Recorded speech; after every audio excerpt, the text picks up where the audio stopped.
मुगल शासन हुआ करता था। और उस समय आप सभी लोग जानते हैं कि महिलाओं की स्थिति क्या होती थी। उनको पढ़ने लिखने का अधिकार नहीं था। पढ़ने लिखने को कोई स्कूल भी नहीं हुआ करते थे इतने ज़्यादा, और महिलाओं को, बेटियों को पढ़ने भेजा ही नहीं जाता था। और विधवा स्त्रियों की क्या स्थिति होती थी, उनको बाहर, जो स्त्रियाँ विधवा हो जाती थी, बाहर मंदिरों में उनके बाल मुड़वा करके बाहर मंदिरों में एक स्थान पर रखा जाता था।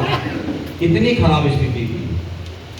और उस कालखंड में एक महिला ने 28 वर्षों तक न्यायपूर्वक, कुशल पूर्वक, साहस, अदम्य साहस के द्वारा 28 वर्षों तक शासन किया। मुझे लगता है कि ये केवल भारतवर्ष के इतिहास में ही नहीं, ये संपूर्ण दुनिया के लिए एक अद्भुत घटना हो सकती है।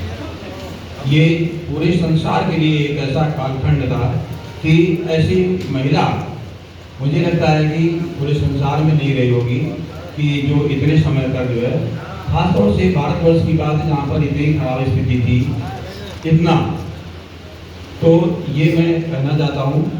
और दूसरा ये कि न्यायप्रियता के मामले में एक बात कहना है कि इतनी न्यायप्रिय थी वो जो है, और वास्तव में जहाँ न्याय होता है वहीं शासन ठीक से चल पाता है और वहीं की प्रजा खुशहाल हो पाती है। उन्होंने, इनके पुत्र मालेराव थे, वो बहुत ही थोड़ा सा विपरीत इनसे चलते थे और प्रजा को परेशान करना, तमाम शिकायतें आना, इस प्रकार की बातें होती थी। तो एक बार किसी गाय के बछड़े को उन्होंने मार दिया था, तो उसमें उन्होंने अपने पुत्र को हाथी के पैर से कुचलने का आदेश दे दिया था। इससे हमें पता चलता है कि वो कितना न्यायप्रिय थी।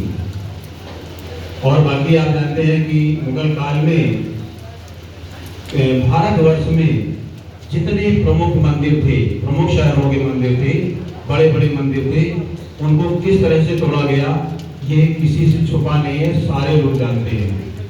और उनको, उनका जीर्णोद्धार कराने का कार्य अगर किया तो इतने शासक थे उस समय भारतवर्ष में, तमाम छोटे छोटे राज्यों में बटा हुआ था, लेकिन महारानी